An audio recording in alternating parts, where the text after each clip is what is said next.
de change à l'indicatif, à l'interbancaire et au parallèle. Cours des principaux minerais de la RDC, indice des prix à la consommation. C'est dans Jeudi Économie, chaque jeudi à 14 h après les infos. Et sa rediffusion jeudi 20 h. Jeudi Économie, émission présentée par Eric Ambago. Bonjour chers auditeurs, bonjour chers téléspectateurs, bienvenue dans votre magazine hebdomadaire Jeudi Économie. Vous connaissez les rubriques, taux de change à l'indicatif, à l'interbancaire et au parallèle. Vous aurez le cours des principaux marchés d'exportation du pays, le panier de la ménagère et un invité pour commenter un sujet de l'actualité économique. La RDC préside durant ce mois de juillet le Conseil de sécurité des Nations Unies, une première depuis près de 30 ans. Alors que les questions sécuritaires dominent l'agenda mondial, les autorités et scientifiques congolais défendent une thèse singulière. Le conflit dans l'est de la République démocratique du Congo est avant tout une guerre économique. Comment transformer les immenses ressources minières du pays en véritable levier de paix, de croissance et de souveraineté? Pour répondre à ces questions, nous avons invité un professeur en économie. Il est expert en investissement. Il est également lobbyiste. Il est stratège. Professeur Patrick Onoya, bonjour. Bonjour cher Eric Ambago et merci pour cette invitation. Un sujet extrêmement important, la guerre à l'est du pays qui s'est aggravée depuis 2021. Professeur, on parle de guerre économique. Pourquoi? Merci beaucoup. Le chef de l'État a souvent répété que la guerre de l'Est est une guerre économique. Mais faut-il maintenant que dans les faits, n'est-ce pas, nous puissions comprendre en quoi cette guerre est économique et quelle approche adopter? Eh bien, pour le comprendre, recherchons ce qu'on appellerait les causes profondes de la guerre de l'Est. Les causes profondes de la guerre de l'Est, nous devons nous positionner les années 90. Donc, lorsque nous sommes dans les années 90, il y a un livre de référence qui peut nous aider, c'est celui de Charles Onana, Holocauste au Congo, qui décrit bien le scénario. On a en 1990 une convoitise. Le FPR, lorsqu'il prévoit de pouvoir prendre le pouvoir au Rwanda, anticipe sur le développement du pays et monte un coup avec des multinationales du type anglo-saxon, avec le soutien à l'époque aussi de l'administration Clinton. Et il apparaît qu'on forme, comme le dit bien Charles Onana, un prétexte. Le prétexte qui est celui des réfugiés, n'est-ce pas? Qui est celui des réfugiés Hutus. Et son livre, tout comme plusieurs autres auteurs aussi, explique comment les réfugiés, de part et d'autre, ont été stratégiquement, selon certaines cartes opérationnelles de la CIA, je parle de ces différents auteurs, ont été stratégiquement canalisés vers la République démocratique du Congo et non, par exemple, vers la Tanzanie ou vers l'Ouganda. Tout cela pour créer un prétexte, car il y avait déjà un projet de faire main basse sur les minerais du Congo. Alors, il fallait créer un prétexte pour que l'armée rwandaise, donc le FPR, puisse être en permanence en République démocratique du Congo. Projet concocté par les États-Unis? Non, il faut faire attention. C'est un projet concocté par le FPR de Paul Kagame, pour lequel il trouve un appui sur des multinationales. Et retenez qu'en relations internationales, sur certains volets, on considère les multinationales comme des États dans leur capacité d'influencer, n'est-ce pas, les choses, dans leur capacité d'influencer. Donc, Paul Kagame, avec les multinationales, oui, et l'administration Clinton, parce que Charles Onana le décrit très bien, les officiers rwandais ont été aussi formés, n'est-ce pas, dans certaines écoles américaines et Paul Kagame en termes de renseignement. Et tout cela mis en place pour pouvoir faire main basse sur les minerais du Congo. Et ça, c'est une stratégie qui marche depuis 30 ans, jusque, je dirais, le 4 décembre 2025, où les États-Unis acceptent de faire les choses autrement. Mais ce sont les multinationales, américaines notamment, qui ont poussé ou qui ont appuyé le FPR, le Rwanda, à prendre le pouvoir et à continuer à faire main basse sur les richesses congolaises.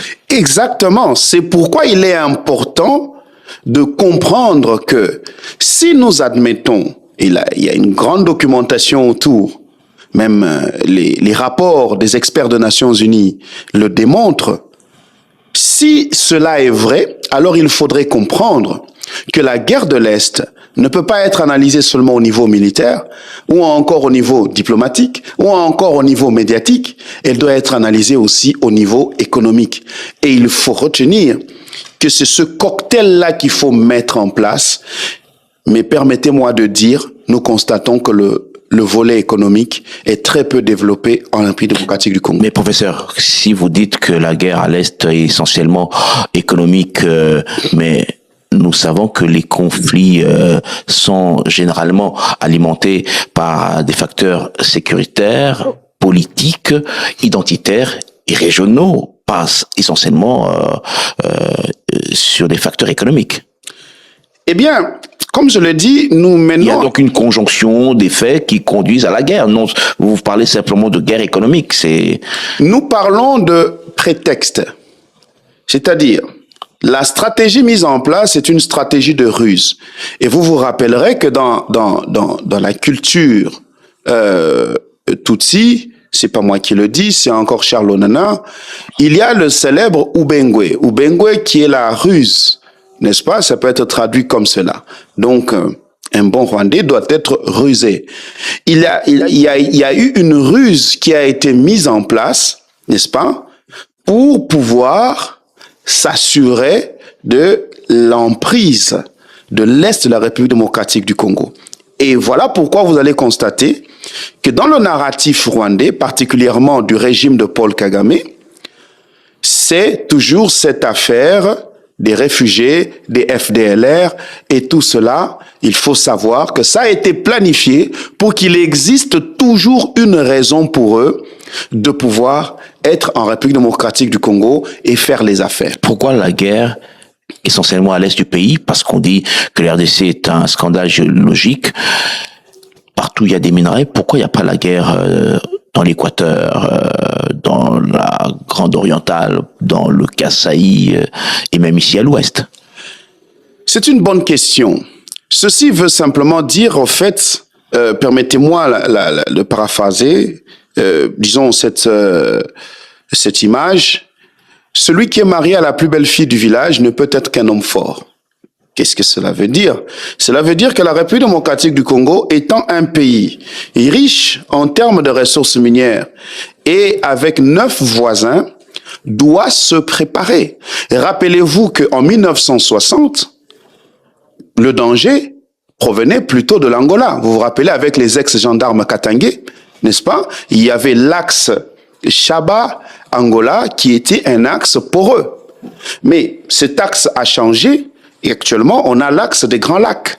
Mais demain, ça peut être l'axe du Soudan, ainsi de suite. Et il suffit qu'il puisse y avoir un voisin avec des velléités hégémoniques telles que sont en train de le démontrer Paul Kagame de nos jours. Qu'est-ce que je veux dire par là? Que c'est la responsabilité de la République démocratique du Congo qui est cet homme marié à la plus belle femme du village, donc le pays le plus riche, de pouvoir développer, nous le disons, une économie de la défense. Alors, professeur, lorsqu'on dit que la guerre à l'Est est économique, quels sont les facteurs économiques qui peuvent étayer cette affirmation? Merci beaucoup. C'est simple. Du point de vue des ères économiques, du point de vue des périodes économiques, il y a eu 3 grandes périodes économiques importantes. La première période, qui est ce qu'on appelle l'ère agraire, c'est depuis l'Antiquité, j'appelle ça l'ère de la Bible. la force, la puissance d'un pays était faite par rapport à sa puissance agricole. Ça, c'est la première ère économique. Dans la deuxième ère économique, la puissance d'un pays est faite par sa capacité à transformer les produits de champ, à développer des produits manufacturés. On a appelé ça l'ère industrielle. La troisième ère économique dans laquelle nous sommes, et qui a des sous-aires dedans, c'est ce qu'on appelle l'ère informationnelle. C'est cette période où celui qui est puissant, c'est celui qui maîtrise les technologies de l'information et de la communication. Nous avons Internet, la téléphonie mobile et tout cela. Eh bien, et de nos jours, dans cette ère, nous allons vers l'ère de l'intelligence artificielle. Et tout cela amène à dire qu'il est important, du point de vue du matériel, de posséder un ensemble de minerais pour pouvoir développer ces différents systèmes informatiques, systèmes de télécommunication. Et un bonheur ou un malheur, Dieu seul sait, la plupart des minerais dont on a besoin dans cette ère informationnelle se retrouvent en République démocratique du Congo. Des minéraux critiques. Minéraux critiques, notamment le coltan, où la République démocratique du Congo possède plus de 60% des gisements. Maintenant, à cette classification économique, au niveau énergétique, il apparaît aussi, n'est-ce pas,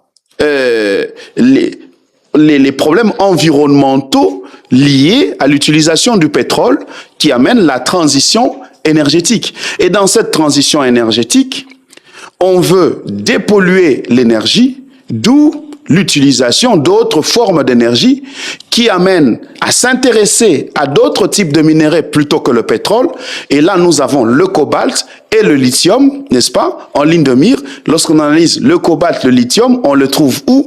On le trouve en République démocratique du Congo. Et il y a une ceinture est qui commence du Haut-Ouélé, qui descend jusqu'au Lualaba, qui regorge pratiquement tous les minéraux dont a besoin l'industrie de l'intelligence artificielle ou encore les besoins de transition énergétique. Ceci veut dire, d'un point de vue de l'intelligence économique, que la ceinture Est, et aussi du point de vue de la géoéconomie, est une ceinture critique pour laquelle des tensions peuvent naître de part et d'autre de cette ceinture pour faire main basse sur ces minéraux, et la République démocratique du Congo doit s'en préparer. Donc, la guerre qui sévit à l'Est, la guerre, comme on dit, la guerre qui dure depuis plus de 30 ans, est essentiellement appuyée par les multinationales qui instrumentalisent les pays de la sous-région, notamment le Rwanda, qui instrumentalise aussi les groupes armés congolais. Exactement, mais je vais remettre les choses dans leur contexte. Les multinationales, en 1995, ont instrumentalisé avant tout le politique américain, la Maison-Blanche, où Bill Clinton, en 1995, avait fait passer une loi qui était la loi sur la révision du leadership au niveau de l'Afrique centrale. Parce qu'il faut retenir qu'à l'époque de Mobutu, le leadership au niveau de l'Afrique centrale était en République démocratique du Congo. Et lui, il a fait passer une loi pour réorienter le leadership de l'Afrique centrale vers le Rwanda. C'est-à-dire que les États-Unis, pour s'intéresser à comment aborder l'Afrique centrale, devraient passer par le Rwanda. Pour quelle raison? Eh bien, pour des raisons stratégiques qui ont été mises en place par le Rwanda et les multinationales qui ont convaincu, n'est-ce pas, la Maison-Blanche à l'époque, Bill Clinton. Il faut retenir qu'aux États-Unis, ce sont les lobbies qui dirigent, n'est-ce pas? Et ces lobbies, tant qu'ils avaient présenté une sauce comestible pour Bill Clinton a approuvé.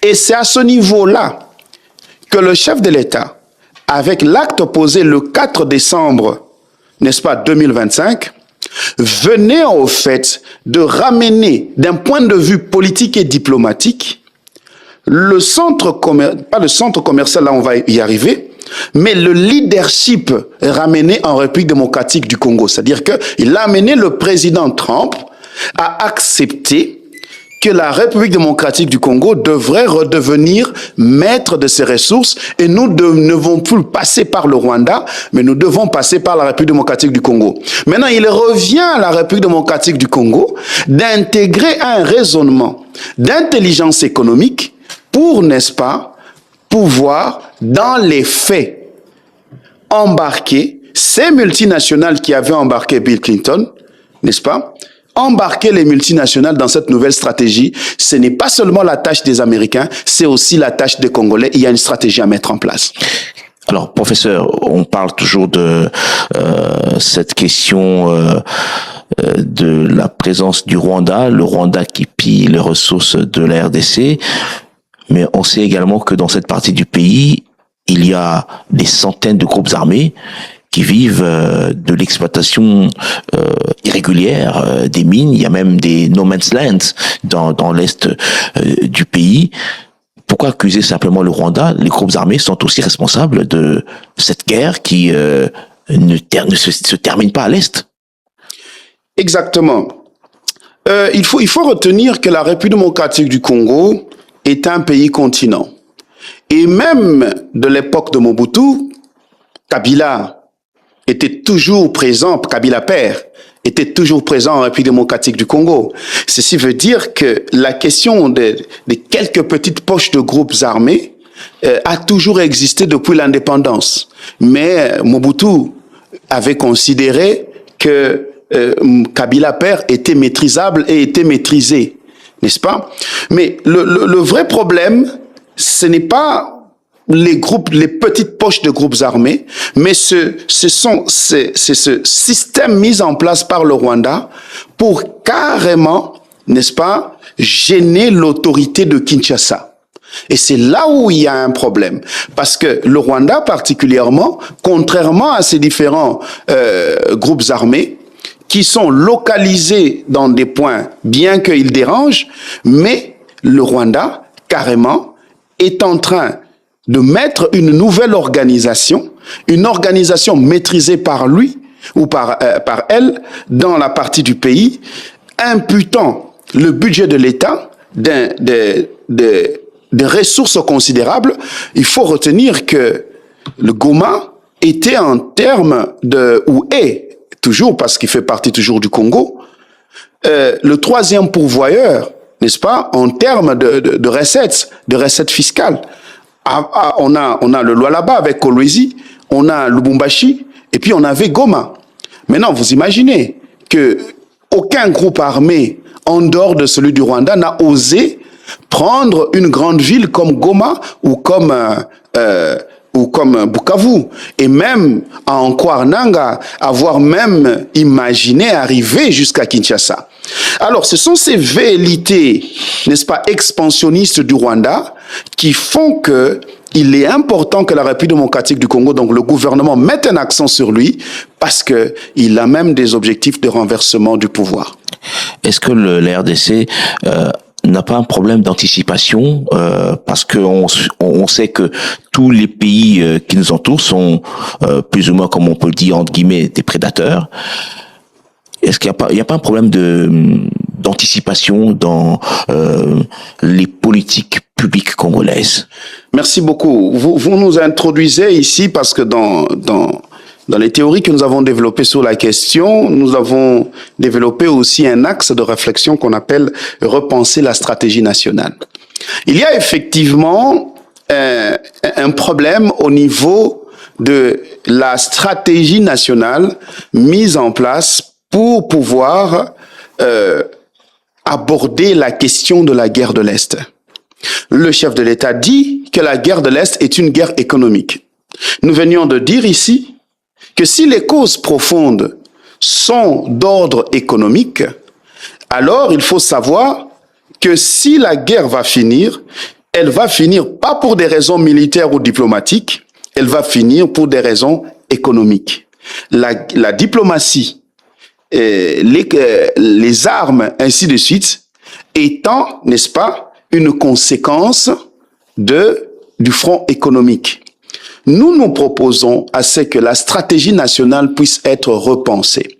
Et pour que cette stratégie nationale sur la question de la guerre de l'Est soit repensée, elle doit, d'un point de vue conceptuel, se situer dans ce qu'on appelle l'intelligence économique.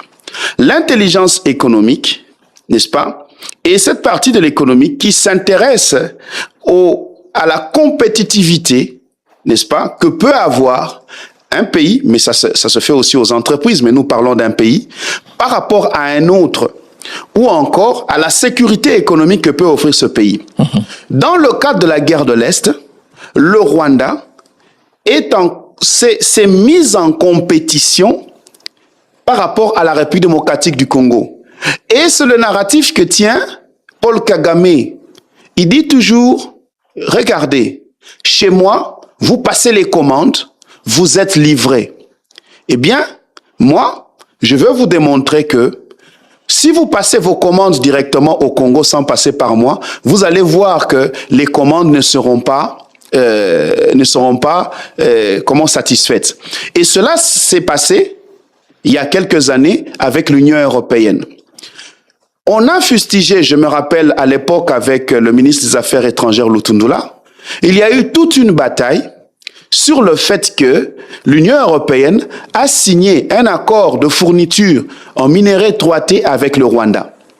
Mais dans les négociations, qu'est-ce que ce ministre belge avait dit de l'Union européenne? Il a rappelé que l'Union européenne avait préalablement signé le même accord avec la République démocratique du Congo. Mais la République démocratique du Congo n'a même pas envoyé un seul conteneur en Union européenne, n'est-ce pas, de ce qui a été convenu. Pour quelle raison? Ce sont les raisons maintenant que nous allons aborder sur la question du front économique. Alors que nous disons repenser la stratégie nationale. Mais le Rwanda, permettez-moi de finir ceci, le Rwanda, quoique volant les minéraux, pillant en République démocratique du Congo, réussit à respecter les commandes de l'Union européenne. D'où l'Union européenne est toujours dubitative sur, n'est-ce pas, sa position face au Rwanda, quoique pillant, tuant en République démocratique du Congo. Même les multinationales américaines aussi. Même les multinationales américaines, n'est-ce pas? Parce qu'il faut retenir que dans la philosophie américaine, nous le disons dans nos livres, la voix du lobby américain, des industriels américains, dans le cas, par exemple, de la RDC, elle est plus prépondérante que la voix, par exemple, de Mme Kaikwamba ou du chef de l'État.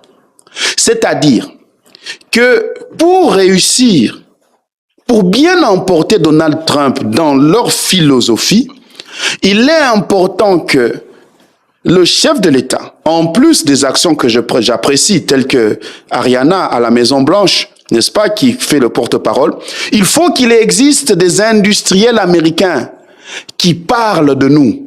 Or, retenez une chose.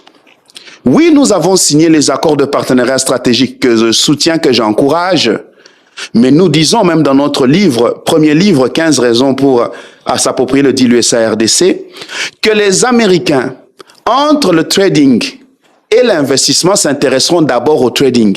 C'est-à-dire que c'est bon que le vice-premier ministre de l'économie ait envoyé les listes sur les sites miniers, mais les Américains, ce qu'ils attendraient de la République démocratique du Congo, c'est déjà au niveau artisanal, sur les différents minéraux, qu'est-ce que la République démocratique du Congo fait pour fournir? Parce que le Rwanda n'a pas une industrie en République démocratique du Congo, mais elle satisfait aux commandes. Comment fait-elle? C'est la question que les Américains se posent. Donc la République démocratique du Congo doit faire diligence pour organiser ce secteur artisanal et que les commandes commencent maintenant. Et c'est ça la raison même d'être de l'article 15, n'est-ce pas, qui parle de l'organisation du secteur artisanal dans l'accord de partenariat stratégique USA-RDC. Et j'annonce ici que nous venons de perdre 6 mois.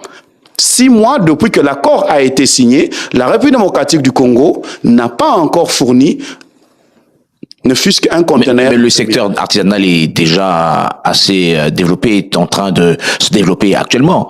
On a vu dernièrement également la livraison du premier colis de lithium. C'est déjà quelque chose. Nous disons ici, cette question nous introduit dans l'organisation, lorsque nous disons repenser la stratégie nationale, il faut organiser le front économique. Il est très bon. Moi, j'encourage et j'ai félicité cela, la première livraison de lithium. Mais il est question beaucoup plus d'organiser le front économique. Alors, on parle justement de ce front économique. Concrètement, quels seraient les axes de ce front économique? Le front économique, en ce qui concerne les minéraux 3T, qui devraient faire office de notre cheval de bataille, ce qu'on appelle les minéraux 3T, c'est coltan, cassitérite, wolframite, on y ajoute encore l'or, qui sont les minéraux de l'axe Est, très convoités par le Rwanda. Il faut ouvrir un front économique. Et dans ce front économique, l'un des objectifs majeurs que nous allons suggérer à la République démocratique du Congo, c'est de pouvoir lutter pour ramener le centre commercial des minéraux de l'Est, de Kigali et Kampala à la République démocratique du Congo. Comment? Merci. C'est là que c'est intéressant. C'est l'amélioration du climat des affaires. Dans l'amélioration du climat des affaires, nous voyons par exemple les procédures. Vous voyez? Nous allons développer. Mais 2, c'est le développement, n'est-ce pas, de l'entrepreneuriat local. Je les cite d'abord. 3, c'est l'attraction des investissements productifs. 4, une meilleure compréhension du commerce international. Et 5, la valorisation des ressources naturelles par la RDC elle-même. Voici les 5 axes que nous proposons. Mais je vais revenir vers le premier axe.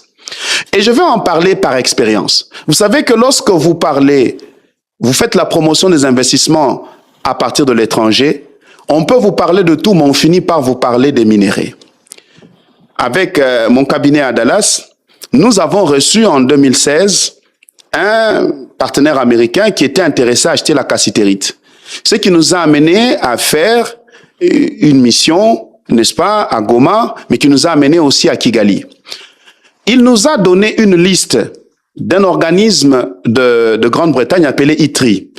Cet organisme, c'est pour le minerai de sang. C'est-à-dire que pour exporter ou acheter des minéraux de l'Est, il faut faire partie de cette liste-là. Donc nous, notre travail, c'était, lorsque vous avez un fournisseur, il faut regarder sur cette liste-là si elle existe. Premier constat que j'ai fait, sur la liste ITRI, des fournisseurs attitrés en règle au niveau international pour vendre les minéraux de la RDC, 75% des fournisseurs étaient du Rwanda et de l'Ouganda. 15% étaient du Burundi, de la Tanzanie et du Kenya. Et nous, c'était peut-être 5 ou 3%. Je me suis d'abord questionné. Pourquoi nos minéraux à nous, nous ne savons même pas comment vendre? Quel était le constat? Je suis allé pour 2 mois, pour 2 semaines, mais j'ai fait 5 mois, imaginez-vous, et sans même satisfaire la commande. Pourquoi? Eh bien, je posais la question aux coopératives, aux fournisseurs que je voyais à Goma, à Bukavu, je suis arrivé même jusqu'à Kalima. Pourquoi vous n'avez pas les documents pour être sur cette liste? Non, c'est compliqué, il faut connaître le ministre, il faut payer autant, il faut payer autant. Lorsque je me retrouve à Kigali, là-bas, ils avaient même une expression que j'entendais souvent, any quantities en anglais, n'importe quelle quantité que vous voulez. Alors j'ai expliqué, comment on fait ici chez vous pour être sur cette liste? Il dit ici, document national, 3 jours. International, l'État t'aide en 2 semaines maximum, tu as les documents.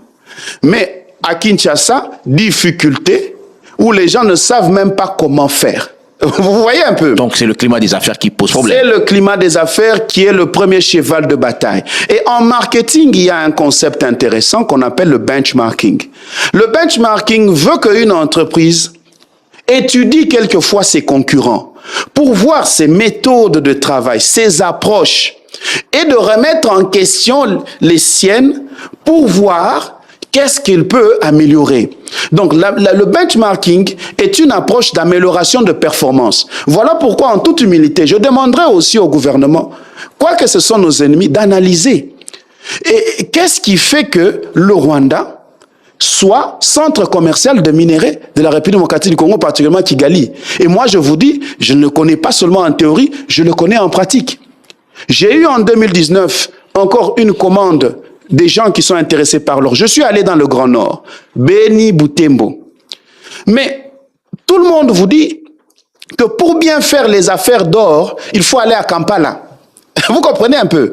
Mais cet or qui est rempli à Kampala provient d'où? Provient de la République démocratique du Congo. De l'Ituri principalement. Ituri, oui, principalement. Owele aussi, n'est-ce pas? Et tout cela. Et vous posez la question, qu'est-ce qui fait que nous ne pouvons pas acheter l'or ici à Beni ou à Butembo? À chaque fois, il me reposait la question. Est-ce que vous connaissez le ministre de Mines? Est-ce que vous pouvez nous aider, ceci et tout ça? Parce que les formalités sont compliquées et tout ça. Vous voyez un peu? Donc la filière artisanale n'est pas développée chez nous. On doit améliorer le climat des affaires. C'est ce que le Rwanda a fait, c'est ce que l'Ouganda a fait, et les choses sont simplifiées. Deuxième des choses, on doit y associer aussi une meilleure compréhension du commerce international. Une deuxième des choses que nous avons du mal à connaître, c'est comment fonctionne le business à l'international. Lorsque vous êtes au Rwanda et en Ouganda, vous voyez que ces gens-là savent parler business international. Mais chez nous, nous sommes comme des gens du ghetto. Et les quelques Congolais qui connaissent sont vraiment des gens qui sortent du lot. Et lorsque vous analysez ce qui se passe à l'Ouganda, ce qui se passe au Rwanda, vous sentez qu'à chaque fois, il y a une organisation étatique pour faciliter les choses. Alors, lorsque vous avez un pays tel que les États-Unis, orienté vers les affaires, ils appellent eux-mêmes they are business oriented. Ils sont orientés business, en commençant par le président Trump. Tout politique et business est un homme d'affaires.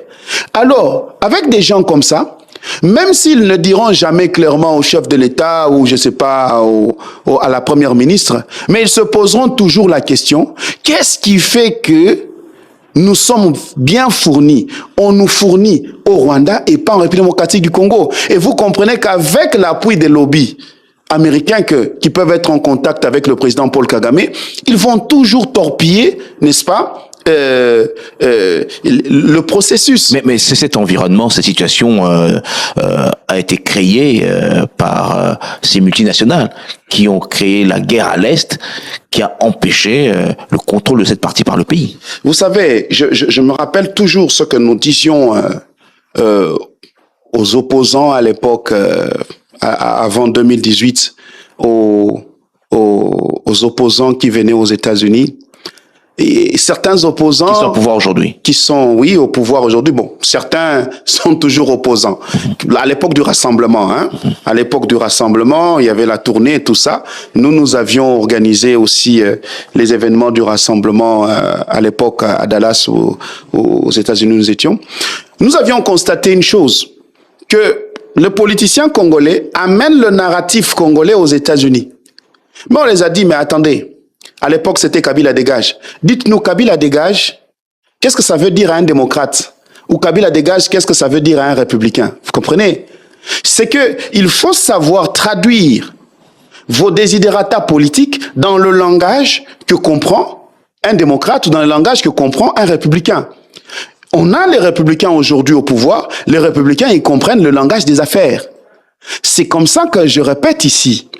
Quand bien même nous attendons les investissements massifs américains, ils ont parlé de 500 milliards de dollars sur 15 ans, à l'heure actuelle, ces mêmes Américains-là sont en train d'attendre de voir les conteneurs de coltan, de cassitérite, de wolframite envoyés par le gouvernement de la RDC aux États-Unis provenant de l'artisanat. Parce que les États-Unis, dans leur philosophie d'affaires, je l'explique dans mon deuxième livre, Comment faire les affaires avec les Américains, apprécient beaucoup des partenaires qui savent anticiper, des partenaires qui savent innover, des partenaires qui savent les comprendre. Vous comprenez? C'est-à-dire que le secteur de l'artisanat ne doit pas être un secteur laissé pour compte, parce que toute la stratégie de Kagame est sur l'artisanat et ça marche depuis 30 ans et ça développe le Rwanda. L'artisanat congolais n'est pas organisé. L'artisanat congolais est administratif. C'est ça la nuance, là où nous disons une meilleure compréhension du commerce international. Nous sommes administratifs, on crée des bases de données, on récolte des taxes, mais quels sont les accès, les accès au commerce international accordé à l'artisanat.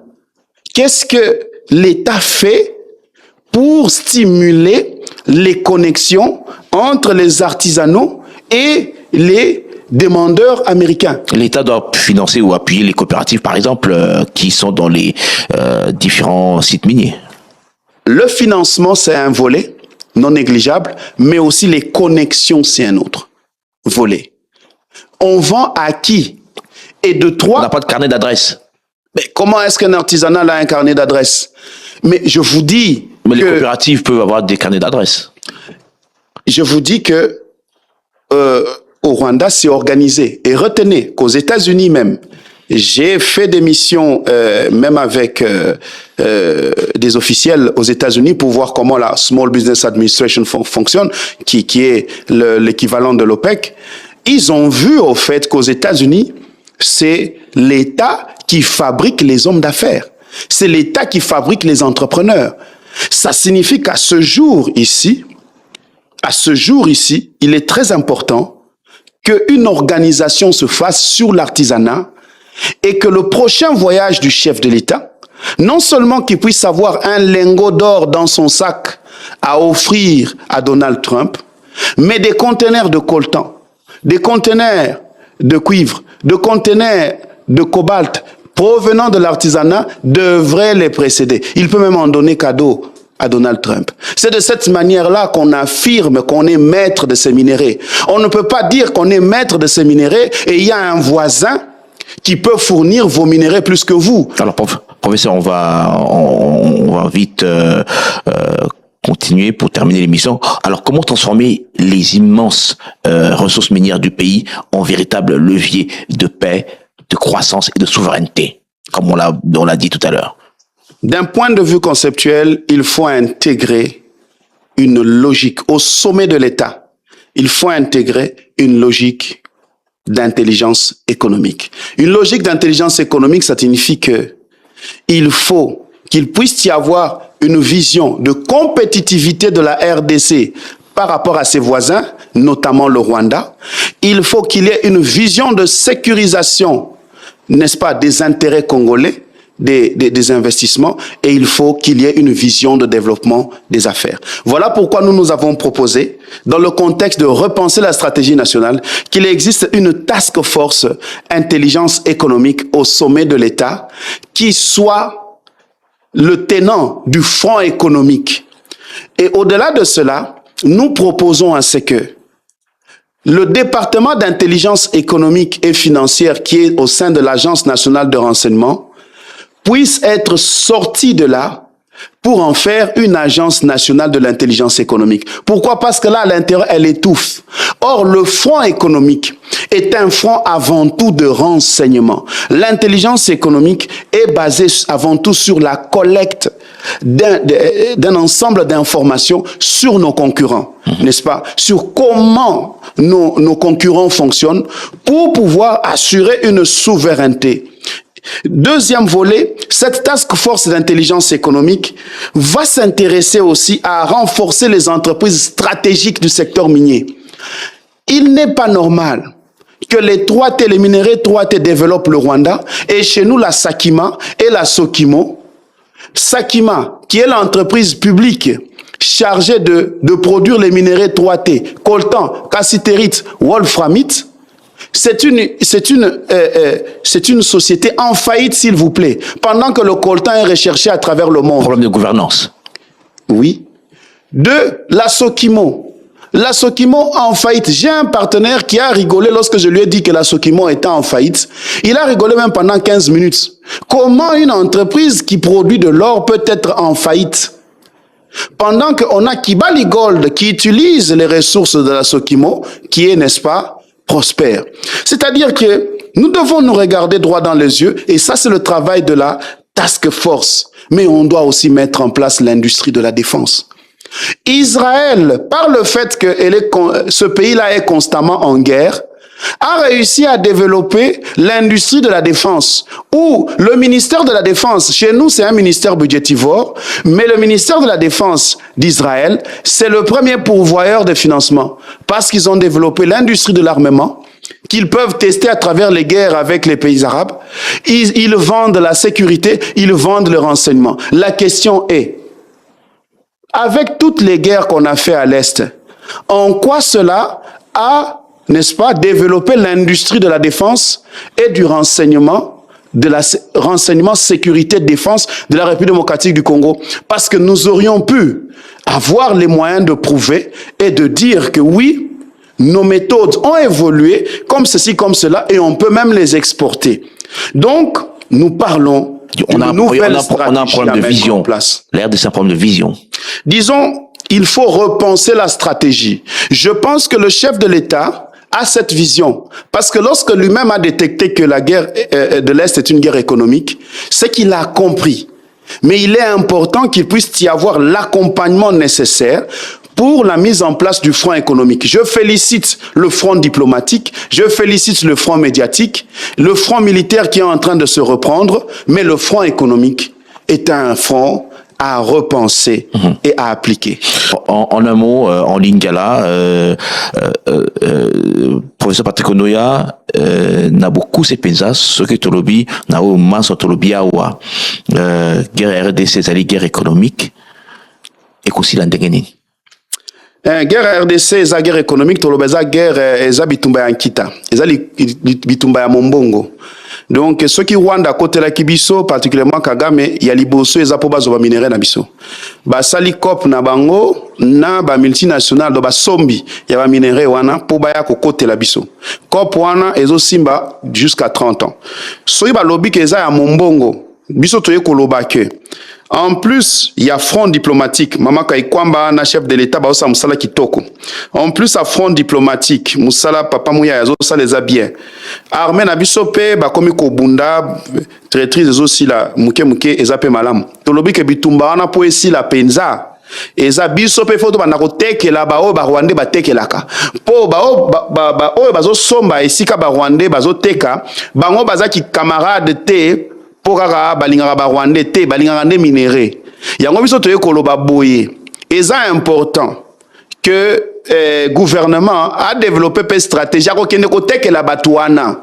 Soki abandi ko tekela bango, romona ke toko fragiliser ba Rwandais. Mais yango eza nini? Eza nanu na ba minéré ko timola maboko po ba lobby artisanat. To organiser artisanat, to tekela batuana. Eko bakisa force il y a chef de l'État na ba négociation pour américain aligné na business aligné makambo lobebelete aligné ko mona mbongo pe bitumba aussi là. Oui, pourquoi? Parce que bitumba wana eza na bato baza ko alimenter ango. Bato baza ko alimenter ba Rwanda eza ba o bazo somba ba minéré. Ba américain, ba européen, ba mais soki siko biso to lakisi bango ke boko somba en place. Eza na ba discours te ke boya ko somba non. Eza ko bongisa ba conteneur, eza ko bongisa ba longo ba lengo ya or, ko kende ko tekela bango. Yango nde likam. Avant ba industrie ba mina ba américain eya, américain alingi amona ba conteneur ya ko uta na artisanat et que les États-Unis. Voilà donc le résumé de ce que nous avons dit en français en lingala. Alors, je rappelle que notre invité c'est le professeur Patrick Onoya. Avant cet atterrissage, quelques questions avant de nous quitter. Le panier de la ménagère, les prix plus ou moins stables, mais élevés. Qu'est-ce que ça vous inspire en un mot? Ça m'inspire que moi je dirais toujours la même chose, que nous sommes toujours conjoncturels.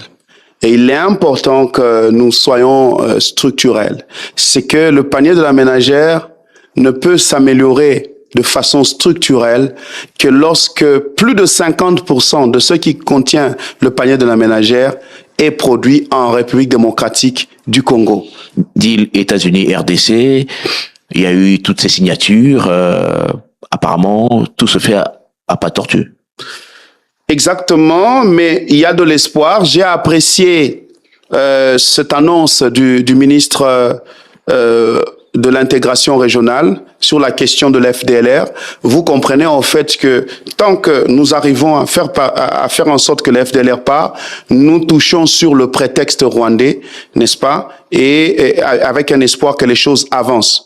Mais je ne peux que le lier dans la suite, je ne peux que lier mes propos avec ce que je viens de dire, je recommanderais vraiment d'ouvrir un front économique. Ma recommandation auprès du gouvernement, oui, les investissements, c'est bien, mais s'il vous plaît, mettez un accent sur le trading. Les Américains attendent voir les conteneurs de coltan. Il n'y en a pas qu'à l'Est, il y en a jusqu'au là-bas. Ils attendent voir des lingots d'or.